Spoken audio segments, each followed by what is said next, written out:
Good morning बच्चों, I am Sanjay Bhatnagar this side and I welcome you to my channel Economics by Sanjay Bhatnagar.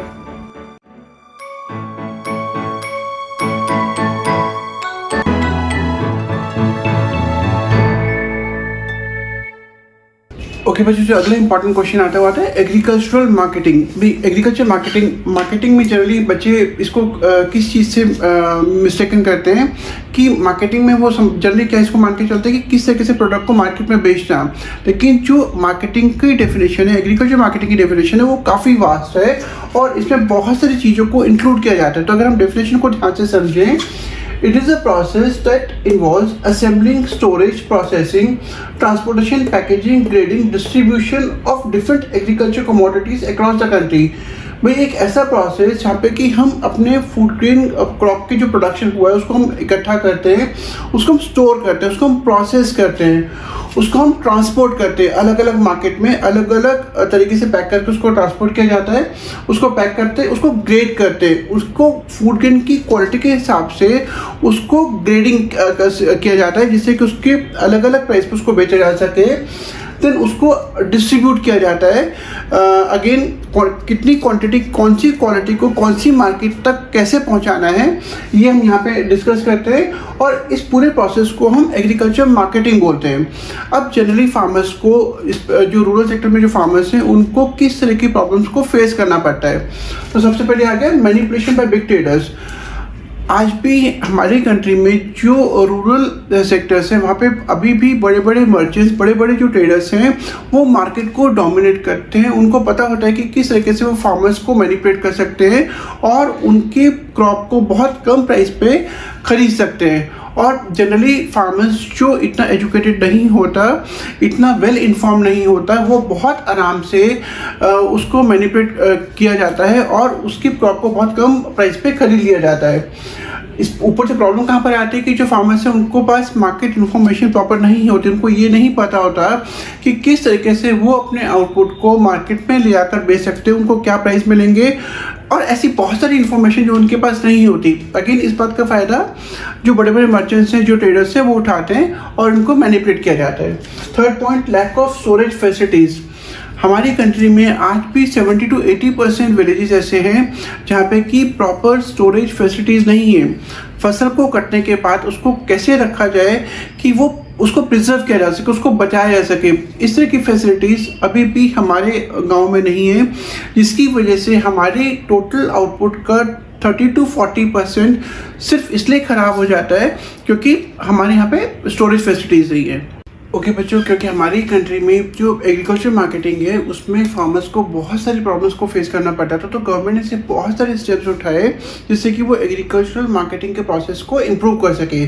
तो इसको हम 4 points में पढ़ सकते हैं। पहला है रेगुलेटेड मार्केट, दूसरा है इंफ्रास्ट्रक्चरल फैसिलिटीज़, तीसरा है कोऑपरेटिव मार्केटिंग, चौथा है different policy instruments like PDS, public distribution system, support prices etcetera. मैं भी इनको डिटेल में एक्सप्लेन कर रहा हूँ। ओके बच्चों, गवर्नमेंट ने जो स्टेप्स उठाए उनको भी हमने 4 पॉइंट्स में डिस्कस करा। तो जो सबसे पहला पॉइंट था वो था रेगुलेटेड मार्केट्स। गवर्नमेंट ने सबसे पहले इस बात को इंश्योर करा कि मार्केट्स को रेगुलेट किया जाए। रेगुलेट का मतलब है कि कंप्लीट गवर्नमेंट कंट्रोल रखा जाए, उसको प्रॉपर मॉनिटरिंग किया जाए जिससे कि जो ट्रेडर्स हैं, जो मर्चेंट्स हैं, वो इन फार्मर्स को मैनिपुलेट ना कर सके, इनको एक्सप्लॉइट ना कर सके। तो किस तरीके से उन्होंने करा कि किस तरीके से एक ऑर्डरली और ट्रांसपेरेंट मार्केटिंग कंडीशन को इनक्रेज किया जाए, एस्टैब्लिश करा जाए, जिससे कि फार्मर्स अपने आउटपुट को रीजनेबल प्राइस पर बिना एक्सप्लॉइट करे मार्केट में बेच सके। अगला है इंफ्रास्ट्रक्चरल फैसिलिटीज़। हम लोगों ने इस पॉइंट को पहले ही डिस्कस करा हुआ है कि रूरल सेक्टर में अभी भी ऐसे बहुत सारे एरियाज़ हैं जहाँ पे कि बहुत ज़्यादा डेवलपमेंट की ज़रूरत है, जैसे रोड्स है, जैसे स्टोरेजेस हैं, जैसे प्रोसेसिंग यूनिट्स है, जैसे अलग अलग टाइप की मार्केटिंग फैसिलिटीज़ है, कम बैंकिंग सिस्टम में अलग अलग टाइप की क्रेडिट फैसिलिटीज़ को प्रोवाइड कराना है। तो गवर्नमेंट ने ऐसे बहुत सारे स्टेप्स उठाए जहाँ पे कि इस तरह के बॉटलनेक्स को या प्रॉब्लम्स को दूर किया जा सके और proper roads, warehouses, storage, means of transportation, processing units etcetera को एस्टैब्लिश किया जा सके। ओके बच्चों, जो थर्ड स्टेप गवर्नमेंट ने उठाया वो था कोऑपरेटिव मार्केटिंग को प्रमोट करने का, कि किस तरीके से जितने भी फार्मर्स हैं उनको कोऑपरेटिव सोसाइटीज़ को बनाने के लिए एनकरेज करा गया, जब वो कोऑपरेटिव सोसाइटीज़ बनाएंगे, कोऑपरेटिव सोसाइटीज़ बनाएंगे, तो उनको इस बात का फ़ायदा हो जाएगा कि वो अपने प्रोडक्ट को मार्केट में कलेक्टिवली बेच सकते हैं। भाई अगर एक इंडिविजुअल फार्मर मार्केट में जाता है तो उसको ट्रांसपोर्टेशन कॉस्ट बहुत ज़्यादा लगेगा, उसको प्रॉपर उसकी क्रॉप्स के प्राइस नहीं मिलेंगे, उसके आउटपुट के प्राइस नहीं मिलेंगे। लेकिन अगर बहुत सारे फार्मर्स मिलकर अपने प्रोड्यूस को मार्केट तक लेकर जाते हैं तो उनकी ट्रांसपोर्टेशन कॉस्ट काफ़ी कम हो जाएगी, उनकी बार्गेनिंग कैपेसिटी काफ़ी बढ़ जाएगी, और इस तरीके से जो भी मेंबर्स हैं कोऑपरेटिव सोसाइटी के, वो कलेक्टिव बार्गेनिंग का फ़ायदा उठा सकते हैं। इसका एक बहुत अच्छा एग्जांपल है, जैसे कि गुजरात में मिल्क कोऑपरेटिव्स ने आपस में, जितने भी मिल्क प्रोड्यूसर्स थे उन्होंने आपस में ज्वाइन करके मिल्क कोऑपरेटिव्स फॉर्म करी, और इस कलेक्टिव बार्गेनिंग का उन्होंने बहुत अच्छा फ़ायदा उठाया।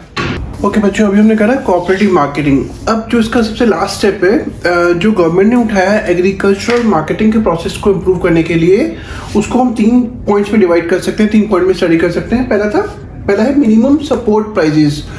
ये एक बहुत इम्पॉर्टेंट इनिशिएटिव है जो गवर्नमेंट ने अंडरटेक करा, कि उन्होंने क्या करा, किसानों को उनके फूड, जो भी उनके पास सरप्लस फूड क्रॉप्स है, फूड ग्रेन है, जो वो मार्केट में नहीं बेच पा रहे हैं, तो गवर्नमेंट क्या करती है, उनको एक ऐसा प्राइस ऑफर करती है और उस प्राइस पर पूरी के पूरे जो उनका सरप्लस फूड ग्रेन है उसको खरीद लेती है, जिससे कि वो किसानों के इंटरेस्ट को प्रोटेक्ट कर सके। तो मतलब किसानों को ये डर नहीं रहता कि अगर उनका फूड ग्रेन प्रोडक्शन मार्केट में नहीं बिका तो उनको लॉस हो जाएगा, क्योंकि गवर्नमेंट जितना भी सरप्लस फूड ग्रेन प्रोडक्शन है वो एक अच्छे रेट पे उन लोगों से खरीद लेती है,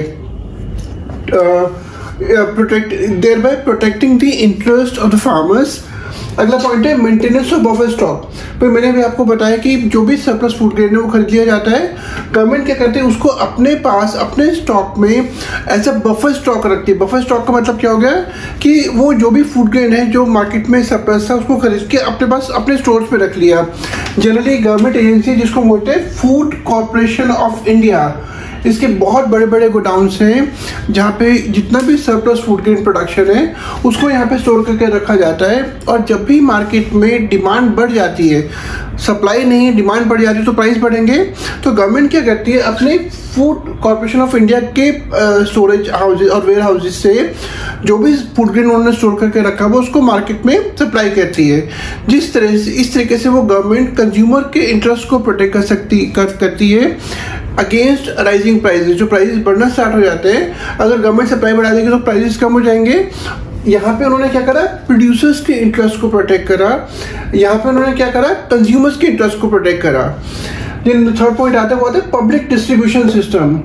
अब ऐसे बहुत सारे लोग हैं जो specially lower middle income class को बिलोंग करते हैं, जो फूड ग्रेन प्रोडक्शन को पूरे तरीके से नहीं खरीद पाते, जो भी फूड ग्रेन उनको उनकी रिक्वायरमेंट है वो उसको पूरी तरह से नहीं खरीद पाते।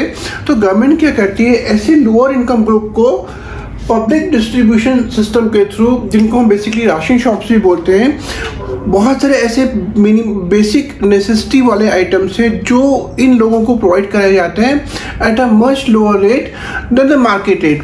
और इस तरीके से जो लोअर इनकम ग्रुप है सोसाइटी का, उसके इंटरेस्ट को प्रोटेक्ट किया जाता है। ओके बच्चों, अगला क्वेश्चन आता है, what are the emerging alternates of marketing channels. जो मार्केटिंग चैनल्स हैं उनके और इमर्जिंग ऑल्टरनेट्स क्या क्या हो सकते हैं। तो अब एक नया कॉन्सेप्ट, एक इट्स नॉट नया कॉन्सेप्ट, ये पहले भी आ चुका है, जैसे कि ओरिजिन ऑफ फार्मर मार्केट। ऐसी मार्केट जहाँ पे कि किसान सीधा जाकर अपने प्रोडक्ट को बेच सकता है, वो इस तरीके से मिडलमैन को अवॉइड कर सकता है, और मिडलमैन के द्वारा जो भी एक्सप्लॉयटेशन होता है उसको वो अवॉइड कर सकता है। इसके कुछ एग्जांपल्स हैं, जैसे कि पुणे में हदसपुर मंडी, आंध्र प्रदेश में रायतू बाजार, ऐसे कुछ और अलग अलग स्टेट्स में इन फार्मर मार्केट्स को या किसान बाजार को अलग अलग नामों से बुलाया जाता है। जो दूसरा का पॉइंट है वो है alliance with national and multinational companies. ऐसी बहुत सारी नेशनल और मल्टीनेशनल कंपनीज हैं जिसके साथ किसानों ने अब अलायंस कर लिया, कॉन्ट्रैक्ट साइन कर लिया है, और वो अपने प्रोड्यूस को डायरेक्टली इन कंपनीज को सेल कर सकते हैं इस तरीके से वो जितने भी इंटरमीडियरीज हैं जो कि मनी लेंडर्स या ट्रेड्समैन या मर्चेंट्स हो गए जो कि गांव में उनको एक्सप्लॉइट किया करते थे, अब उनको हटा के वो अपने आउटपुट को सीधा इन कंपनीज को बेच सकते हैं। यहाँ पे उनको फ़ायदा क्या होगा कि उनको रेट्स ज़्यादा मिलेंगे, उनको कंपेटिटिवली काफ़ी अच्छे रेट्स मिलेंगे। दूसरा, they encourage them to produce better quality food grain by providing them input. इन किसानों को एनकरेज किया जाता है कि वो अच्छी क्वालिटी का फूड ग्रेन प्रोड्यूस करें, और इस हाई क्वालिटी फूड ग्रेन को प्रोड्यूस करने के लिए उनको इनपुट्स भी प्रोवाइड किए जाते हैं, जैसे फर्टिलाइजर्स है, जैसे HYV सीड्स, और इस तरीके से बहुत सारी इंफॉर्मेशन जो कंपनीज को लगता है कि किसानों को अच्छे आउटपुट को प्रोड्यूस करने के लिए इम्पॉर्टेंट है। इसका third point, it reduces the risk to the farmers and expand market for farm products। भाई फार्मर्स का रिस्क कम हो जाता है, फार्मर्स को अब ये डर नहीं रहता कि अगर उनके आउटपुट मार्केट में नहीं बिका तो उनका नुकसान हो जाएगा, क्योंकि उनको पता होता है as per pre determined contract कि उनका आउटपुट खरीदने के लिए मल्टीनेशनल और नेशनल कंपनीज हैं, और उनका रिस्क खत्म हो जाता है और उनको अपने फार्म प्रोडक्ट के लिए एक बड़ी मार्केट मिल जाती है। और इस तरीके से जो फार्मर्स के लिए एक बहुत बड़ी प्रॉब्लम होती है अनसर्टेनिटी की, वो खत्म हो जाती है। वो उनको पता होता है कि उनका प्रोडक्ट जब भी प्रोड्यूस होगा उनको उसको खरीदने के लिए मार्केट में कंपनीज हैं जो उनको लॉस में नहीं जाने देंगी।